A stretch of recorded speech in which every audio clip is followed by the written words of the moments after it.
Welcome to NextGen EDU's AI Innovation Series, where we take a quick, candid look at real people and their views and the use of AI to transform higher education.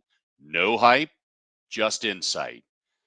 Lawrence Rue brings over 30 years of experience at the intersection of technology and education.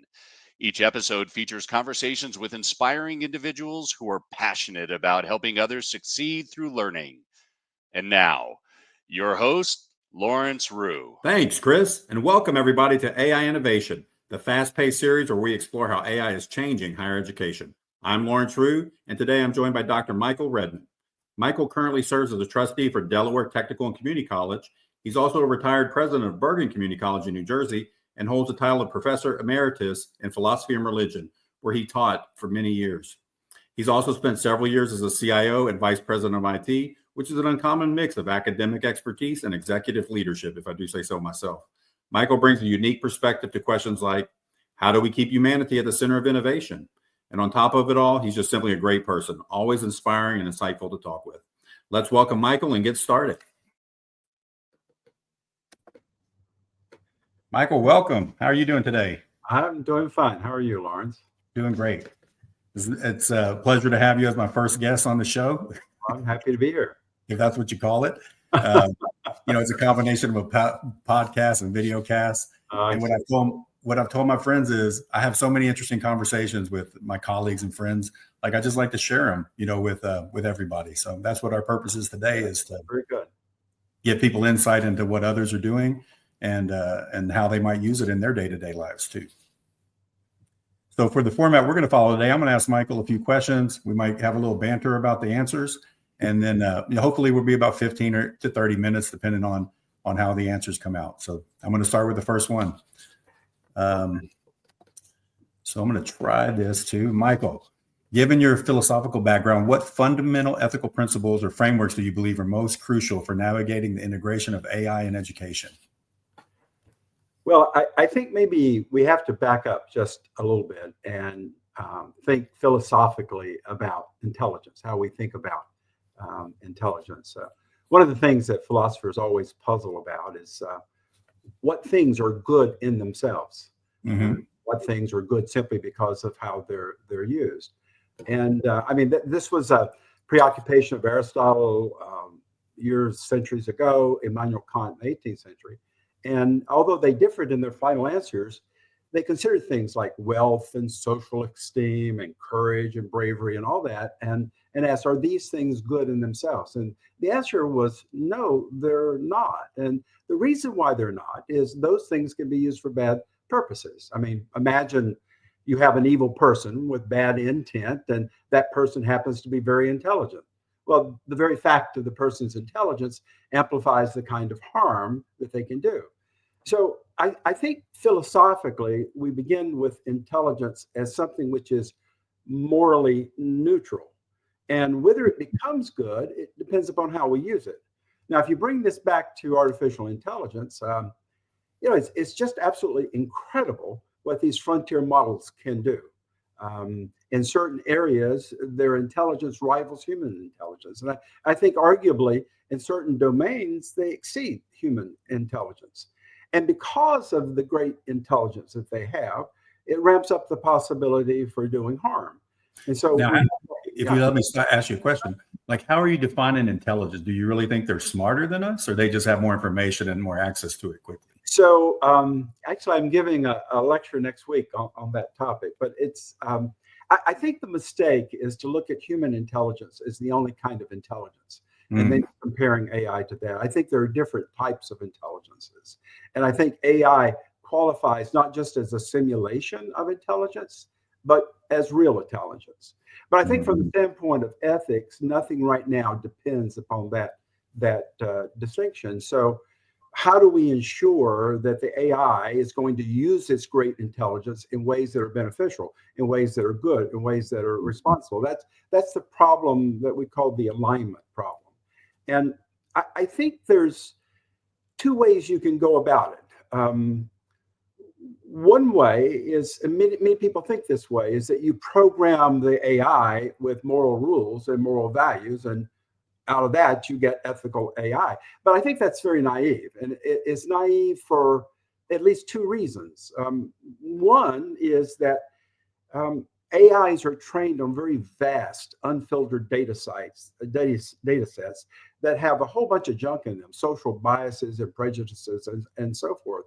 And so if the AI is expected to learn moral rules, it may be learning the wrong thing. And beyond that, even if were able to program it in an ethical way, what values would you use? I mean, human beings disagree about what the right moral rules are. I mean, just think about the culture wars in the United States. Yeah. So I think the quest for trying to create an AI that's an ethical agent, that's capable of making ethical decisions, I think that's going to fail. And there's a very deep philosophical reason why it's going to fail. So if you ask, what are the sources of ethics, sources of morality? There are a lot of answers, but I'm sympathetic to the one that we get from David Hume and Adam Smith in the 18th century, that morality isn't anchored in reason. It's not anchored in intelligence. It's anchored in human sentiment, our ability to have sympathy and empathy and compassion for others. And for that to happen, the agent has to be sentient. And regardless of how great the AI intelligence is, they are not sentient. And so I don't think they can be autonomous ethical agents. And so what that means is that our approach to ethical AI, whether we're talking about higher education or somewhere else, is we have to identify ethical principles that will serve as guardrails or fences, if you will, that channel the AI in responsible ways. So I think that's the way that we're going to have to approach it. And the problem is even greater right now, Lawrence, because in AI, we're moving from generative AI to agentic AI, where the AI begins to operate semi-autonomously and eventually autonomously. So it makes the ethical problem even more important than it is now. I think maybe even in Terminator, like the computer's ethical reason for taking over, right, was because humans were going to kill themselves. Sure. So it wanted to take control. So that's kind of interesting. Yeah, the challenge then is to identify the ethical framework that we want to place over AI development and deployment. And maybe that's something we should talk about, some of those specific principles, perhaps, that framework. And I think you and I have talked in the past, and I've shown you some of where my friends are starting websites and groups on the ethics of AI and the policies at institutions. So it's a big area of activity, right? It surely is. I think to use sort of a philosophical term here, I think there's two meta principles that we have to start with. And the first is higher ed institutions have to decide what stance they're going to take toward AI. And what I mean by that is, in the past, when we've had disruptive technology, college leaders have often fallen into two groups. So one group is just to resist it, and they would resist it until they couldn't resist it any longer and they would give in. Or there were the early innovators, early adopters, and they would accept it right away. And neither approach, I think, is the correct approach to take, because there's real issues with AI, and we need to think very carefully and critically about them. So I'm hoping higher ed remains open to AI, but I hope it also thinks very carefully about the approach that it wants to take. The second thing I would say to you, Lawrence, is just as institutions have mission statements and vision statements and acceptable use policies and policies governing third-party vendors and all that, institutions really should be developing their own AI framework. And it should be written down in a series of principles governed by institutional values, to be sure. And they should go slow in that, but it needs to be there. Unfortunately, you don't have to do it from scratch. You said there are groups out there that are working on it. Cal State, for instance, has a wonderful framework that one could take and not just simply adopt, but sort of use as a template for developing your own policy. Well, that kind of rolls into our second question. Is what are some of the most important ethical questions higher ed leaders should be asking as they adopt AI, right? Well, I think too many people are thinking about AI simply in terms of efficiency. And that makes sense, of course, when you're talking about back-end processes in higher ed. But when you're thinking about the educational mission of the institution, the focus can't be simply upon efficiency.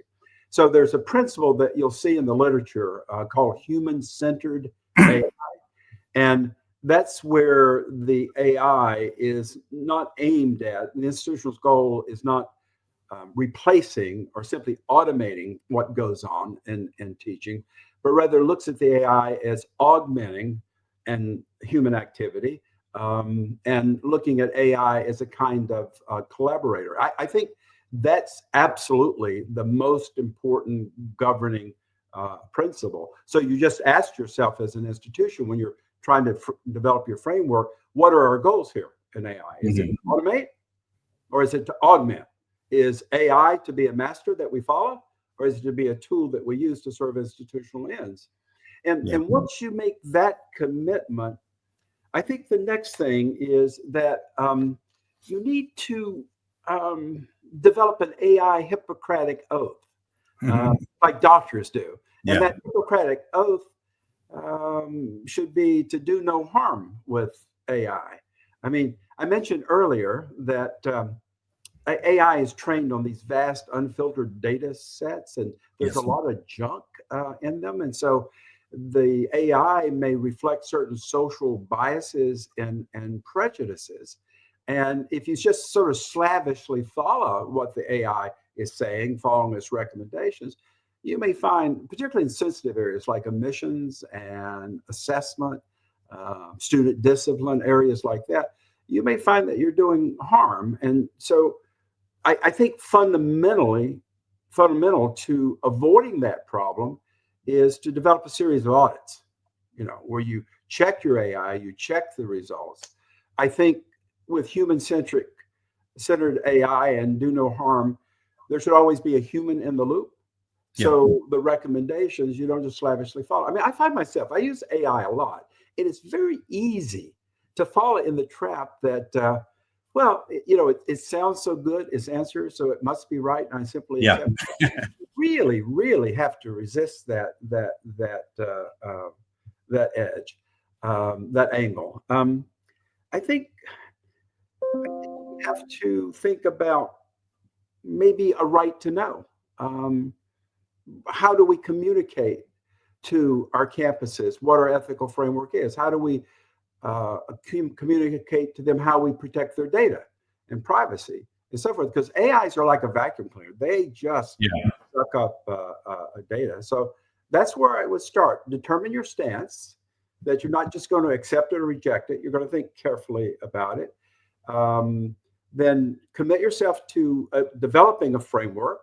Let the governing principle be a human-centered AI. Include a Hippocratic oath of do no harm, and add some kind of right to know principle to make sure that people on your campus understand exactly what it is that you're doing. Yeah. And I didn't want to interrupt you a little bit earlier, but I agree with you. I've seen new jobs are coming up to be a manager of AIs. Like they have to have people to make sure the AIs are on track and are doing the right things and getting the right outcomes. Well, I think that's sensible, but I worry some too. When I say an ethical framework, it's got to be flexible because AI is changing so rapidly. I worry that some institutions will have a knee-jerk response to it. They'll either try to lock it down or have regulations that are just too restrictive, and so they're not able to develop the AI in their institutions in ways that would be really beneficial. Well, let's focus it a little bit in. How can institutions ensure the AI tools they support help humans and not replace them in the great teaching and learning that they're doing today? Well, I think about the great teachers I had, and it wasn't just about their lectures, how much they knew. It was that personal contact, going to their office hours and asking them all kinds of questions to try to get as much as I could from them. I had the opportunity often with some of my professors to have dinner with them or lunch or go out for a drink or something like that. And how are you going to do that with an AI? And I think there's real worry, and people rightly should be worried that some of those personal affective qualities that undergird great teaching and student learning are jeopardized in AI if we're not careful. I mean, obviously, we can use AI in wonderful ways. We're going to see personalized learning, adaptive learning, um, a tutoring that's specialized and customized to the students. I think those things are absolutely wonderful. But again, if you go back to human-centered AI, you have to look at those activities as not replacing the professor in the classroom, not replacing the affective dimension, but augmenting it and being a tool with it. And then there's this is tricky.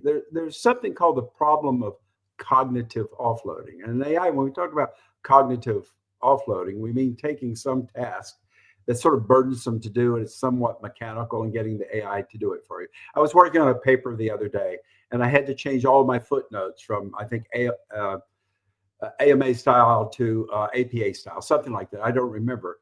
And I started doing that. And I thought, wait, I don't have to do that. I could offload that to the AI. So 20 seconds later, the paper had been redone. But professors are very worried, and they have a right to be worried about students offloading the wrong things. I mean, there was an article in the New Yorker just a couple weeks ago of students explaining how that they use the AI simply to write their papers, say in English composition or some other course. And I think every professor will tell you, every English professor will certainly tell you that there's critical skills to be learned by writing that first draft. So we're going to have to think about how to do that. And I think it means that professors are going to have to be open to changing their pedagogy. They're going to have to be open to figuring out how to redo assignments. Because if they just tell the student not to use AI, that won't happen. They have to help them learn how to use it in a responsible way. And I think that can be done. And I think it can be a great boon to education. I'm not a naysayer. Yeah, I appreciate that. Let's move on to the next question. What if somebody doesn't do this? What risks do you see if they move too quickly with AI without considering the social and moral implications of the adoption? There's a philosopher, Nick Bostrom, who wrote a paper a number of years ago talking about the dangers of AI, and he talks about what's called the paperclip problem. He says, suppose you tell the AI, a really powerful AI, that you want to create a business and you want to maximize profit, and the single purpose of that business is to make paperclips. Well, so the AI begins to consume all the resources in the world to make all these paper clips, right? And we all go and make mistakes. I mean, I think at the time that Bostrom was saying that, before we really realized the power of AI, people thought it was a bit much. But I remember in the 70s, and I'm old enough to remember those things. One of my favorite movies was Colossus, the Forbin Project, in the United States creates this AI to control the military, and they turn it on, and a few minutes later it finds another AI in the Soviet Union, and they team up together and they start making demands. And when the people refuse to give in to those demands, a missile is set and hundreds of thousands of people are killed. So that movie does not end well for human beings. It might have ended well for AI. But if you want to take this back to higher ed, I mean, I'm not one of these techno optimists, and I'm not a doomsayer. I think the truth is somewhere in the middle. I think a lot of the dangers of AI will absolutely be realized, and that's unfortunate. And we ought to take steps to try to mitigate that. We can sort of talk about that. But in higher ed, I think there's two really big dangers. One I've already mentioned, and that is allowing the societal biases and prejudices that AIs happen to be trained on because of the nature of how training is done to filter into the institution in very sensitive areas.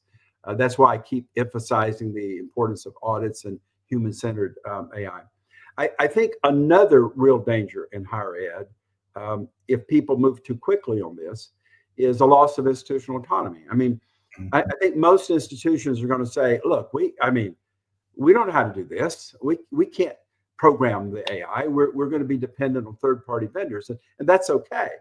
But the danger is the loss of institutional control. And I think Yeah. that's the real problem, with that we're going to have to be careful to see if we can avoid. Yeah, in the schools I'm working with, I see a mix. Like some people are just innovative and doing it themselves, and some people are bringing vendors in to make those changes. So it'll be interesting to see how those end up.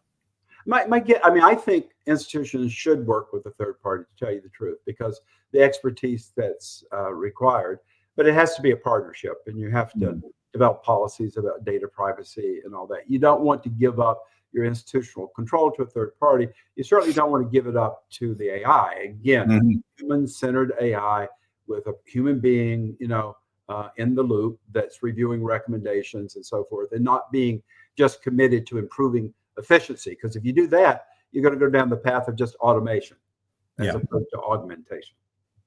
Well, we both know community colleges have to be very adaptive over the years. Like, how can they, in particular, lead the way in modeling ethical AI use?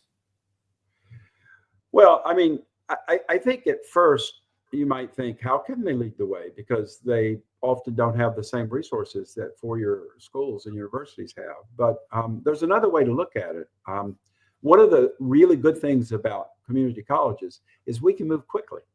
We can often move much more quickly than the four-year college and university, just because of the nature of our structure. So I think community colleges can be good laboratories, if you will, for certain kinds of AI pilots out there. And I think that there's dangers here with AI having to do with access and equity. And community colleges, more than anything, are about access and equity. The people who are going to be replaced at jobs out there, there will be job loss because of AI, but it's going to be a lot of people who don't know how to use AI. Yeah, that's my favorite saying is AI won't replace people. People who know AI will replace people. Do you remember like 25, 30 years ago when, the internet began to really hit higher education and that we had to talk about technological literacy in the classroom? And I think we're going to have to do the same thing with AI. What is AI literacy? And it's not just going to be aimed at the student, right? It's going to have to be aimed at faculty. Listen, I'm a faculty member. I was a faculty member, and I maintained my faculty credentials all the time that I was an administrator.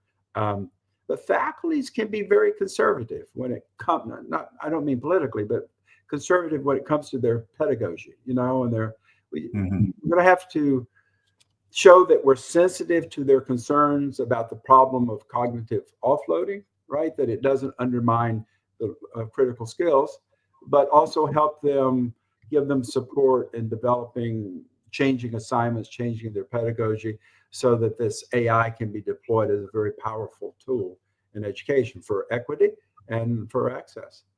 Well, that leads into my next question, leaning on your teaching years. If you were designing an AI Ethics 101 course for college leaders, what's one concept or case study you'd include? So before I do that, it occurs to me that I should have said one more thing. So do you mind if I just go back? Well, go ahead. Community college students are often first generation. And they're easily discouraged because they often lack, sorry for my Southern accent here, confidence in their own critical abilities.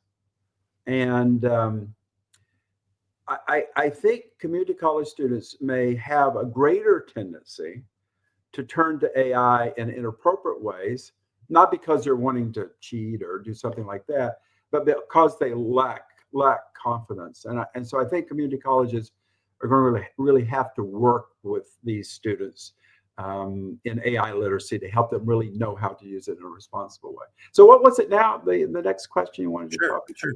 I said we were going to lean on your teaching years and asked if you were teaching or building an AI Ethics 101 course, what's one concept you'd include or case study that you would?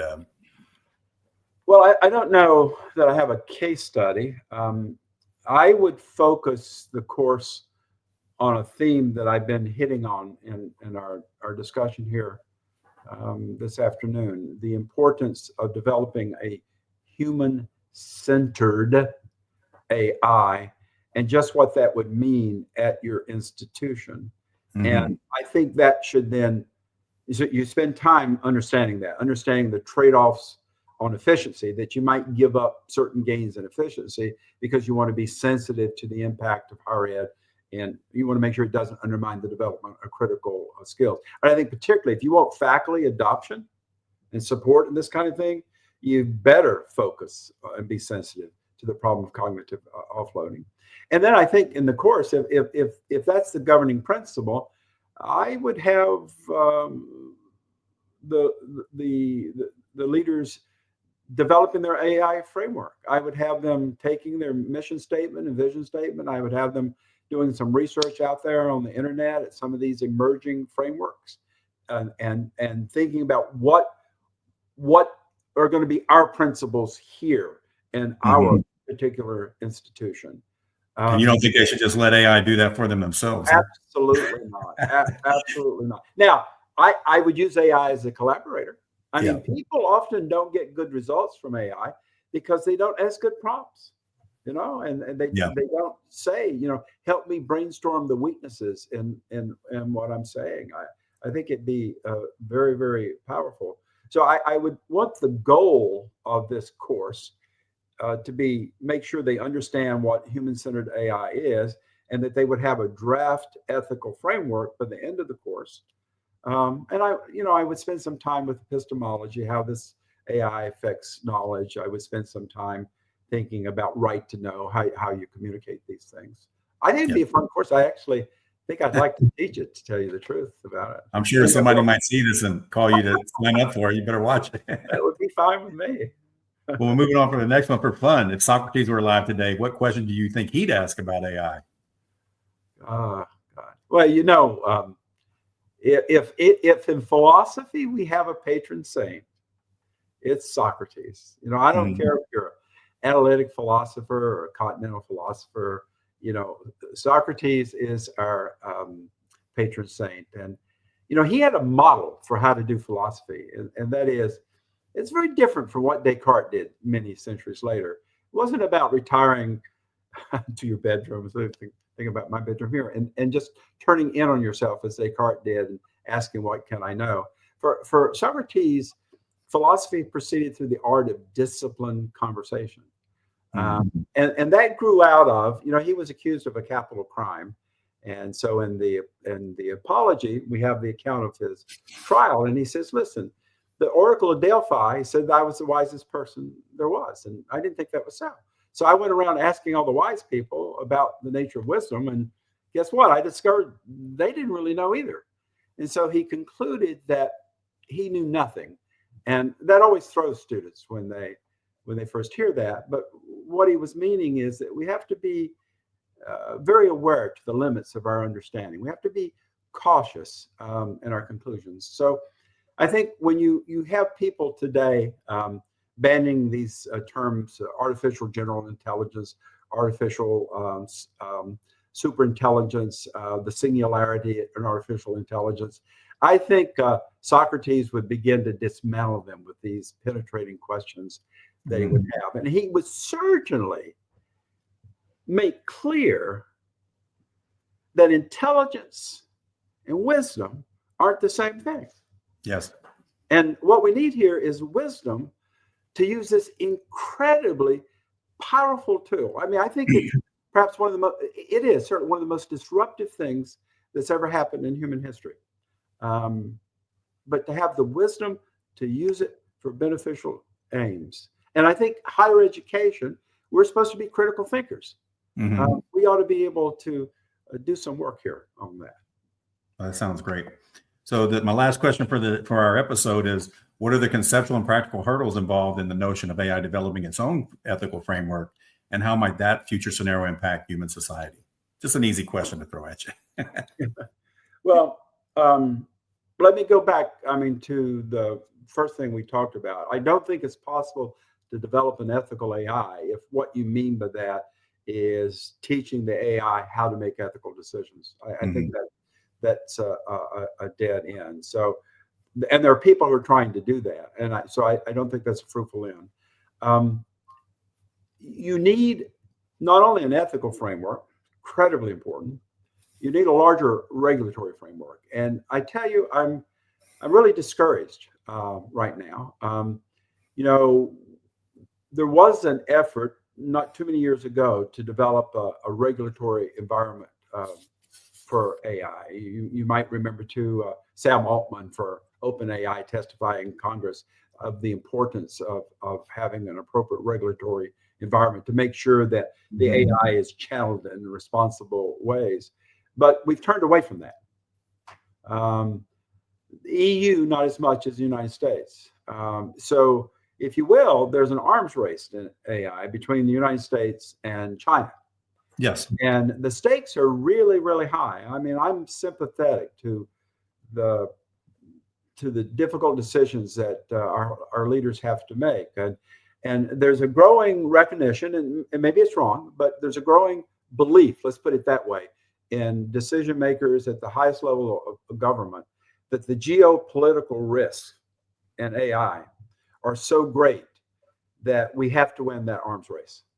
And I think what that's going to mean, I'm sorry to say, there's going to be some real damage done by AI. There's going to be some great things done by AI, but there's going to be some real damage. So instead of creating the regulatory environment to try to avoid those damages, which is the way I think we should go, I think rather we're going to say, well, let's see what happens. And if bad things happen, then we'll deal with it after the fact. And I think those who think we're going to be able to deal with it satisfactorily after the fact are just underestimating how powerful these AI systems are. I mean, so I think it was Thomas Friedman, a month or two ago in the New York Times, he was asked, what's the single most existential threat to human beings? You're going to say climate change, nuclear war. I mean, there's a lot of things out there, the rise of authoritarianism around the world. He said AI. And you have the Israeli philosopher and historian Yuval Noah Harari arguing constantly on the media that AI threatens the very existence of the human species. So I'm excited, but I don't underestimate the bad things that could happen. That's why I want higher education to get it right. So at least in our domain of educating students, we do it the right way and not the wrong way.